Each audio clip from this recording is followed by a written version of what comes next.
bienvenue sur Pensée Psycho, sur la chaîne Pensée Psycho.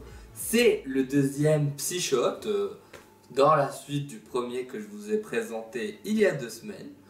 Aujourd'hui, notre sujet, ça va être la théorie pulsionnelle. Comme vous verrez, on reste un peu dans le même cadre de ce que je vous ai présenté il y a 2 semaines au sujet du développement psychique et des modalités psychiques infantiles. Là, on reste dans le même cadre et on reste sur la même expérience de pensée. Je vais commencer par vous présenter ce qu'a dit Freud au sujet de la métapsychologie. Il a essayé de l'expliquer sous forme de 4 points de vue. 3 points de vue et le 4e qui a été développé après et qui est encore en pleine discussion. Le premier, c'est le point de vue économique, le deuxième, c'est le point de vue topique et le troisième, c'est le point de vue dynamique. Le psychogénétique, on le laisse à côté pour l'instant. Aujourd'hui, on va être dans ce qui est du point de vue économique, puisqu'on va parler de pulsion. Je vous expliquerai les points de vue en détail, mais le point de vue économique, c'est sur l'économie de la psyché. L'économie des forces et des énergies qui règnent dans la psyché, et c'est exactement dans le sujet de la pulsion qu'on va aborder aujourd'hui. Tout d'abord, dans la continuité de ce qu'on a un peu entamé la semaine dernière avec cette expérience de pensée, j'ai décidé de continuer dans ce qu'on va appeler une psychogénèse, parce que c'est de la psychogénèse, c'est ce qu'on nous enseigne en première année de psychologie et c'est ce qu'on va essayer de faire ici.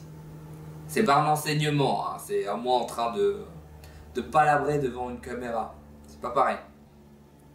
Mais on va essayer de résumer tout ça et de le comprendre d'une façon plus vulgarisée, plus abordable. Sur une expérience de pensée où on observe un bébé à la naissance, on va essayer d'être dans sa tête encore. La dernière fois j'ai dit que c'était vous, aujourd'hui ça va être un bébé, on va l'appeler Alfred. On va assister au tout premier moment de sa vie et essayer de voir ce qui se développe.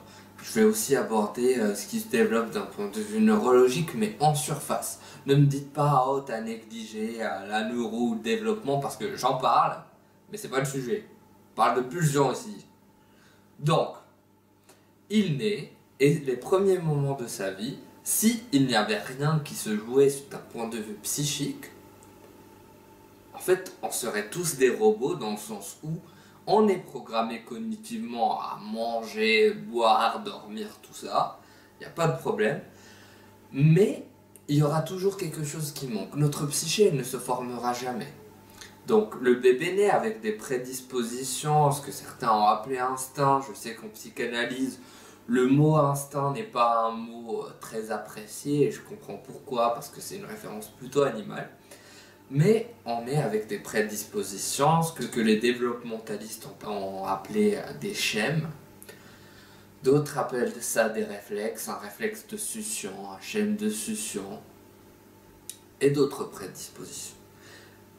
Qu'est-ce qui va faire que l'appareil psychique va commencer à se construire? On a dit que les premiers outils, c'était le corps et l'environnement du bébé. Là, on voit une naissance d'une motion pulsionnelle chez Alfred qui va le pousser à demander le sein de la mère. D'une part, c'est quelque chose de purement biologique, d'autre part, ça a un effet psychique qui va commencer à construire la psyché à ces stades qui sont très archaïques, très primaires. C'est cette pulsion-là, la pulsion de se nourrir, qui est l'une des premières pulsions qui apparaissent à la naissance du bébé. Elle, c'est ce qu'on va appeler une pulsion d'autoconservation. Tout ce qui est des pulsions, la faim, la soif et autres. J'en passe. Mais c'est des pulsions de base, c'est les pulsions qui sont là du premier jour, c'est les archétypes qui vont donner naissance aux pulsions plus sophistiquées qui nous régissent actuellement. Ces pulsions, elles partent pas, mais elles donnent naissance à d'autres pour enrichir la psyché. Donc on va disséquer cette pulsion d'autoconservation d'Alfred. Il naît, il a faim. Alfred a faim. Comment ça marche d'un point de vue psychique? D'un point de vue corporel, on sait un peu comment ça fonctionne, mais d'un point de vue psychique, quel impact ça va avoir sur cette psyché immature qui va être impactée par ses premières expériences de faim, de soif, de défécation et autres, sur lesquelles on reviendra plus tard. D'abord, on va dire que la pulsion, et d'après la théorie psychanalytique, la pulsion part d'une zone corporelle, ce que l'on appelle une zone érogène. Je suis sûr que vous avez déjà entendu ce terme. Il vient définir dans le langage courant autre chose, mais dans la psychanalyse, la zone érogène, c'est la zone qui va être sous tension, et cette tension va créer une pulsion. Donc ça, c'est la zone corporelle. Et du coup, ça fait le fait que la pulsion naisse dans une zone corporelle fait de la pulsion un concept limite entre le psychique et le somatique et le corporel. Somatique et corporel, c'est la même chose. Donc, on a cette pulsion qui est née chez Alfred dans une zone érogène. Bon, après, la zone érogène en soi, c'est discutable parce qu'on sait que la faim ne part pas que du ventre ou que de la bouche. Il y a tout un circuit neurologique. On va dire que c'est une zone érogène, c'est une pulsion orale. Et vous verrez pourquoi je dis que c'est une pulsion orale. C'est une pulsion de succion, de se nourrir, de mettre dans son corps quelque chose qui est extérieur. Pour simplifier, parce que là on en discutait avec ma productrice là derrière, avec Alexandra, et on disait que en fait c'était pas des zones érogènes, mais des entités corporelles excitatrices. Ça n'a aucune valeur d'un point de vue scientifique ce qu'on avance. Absolument. Je suis la voix off aujourd'hui. Cette pulsion qui est née chez Alfred, cette pulsion de faim, cette pulsion de se nourrir, de s'auto-conserver, elle va avoir une certaine intensité. L'intensité va varier parce que la pulsion, c'est un peu le carburant de la vie psychique. C'est ce qui l'anime, c'est ce qui crée l'émotion. Pas l'émotion, c'est l'émotion. L'intensité varie. L'intensité des pulsions varie parce que, je donne l'exemple de... je suis jaloux donc j'ai envie de te tuer. On voit que la pulsion d'envie, la pulsion destructrice là, elle naît. Il y a une même base, mais elles sont pas la même intensité et du coup l'aboutissement va être plus ou moins différent. Maintenant qu'on a parlé d'aboutissement, on va parler de l'objet. L'objet va être, va être le vaisseau à travers lequel la pulsion va aboutir.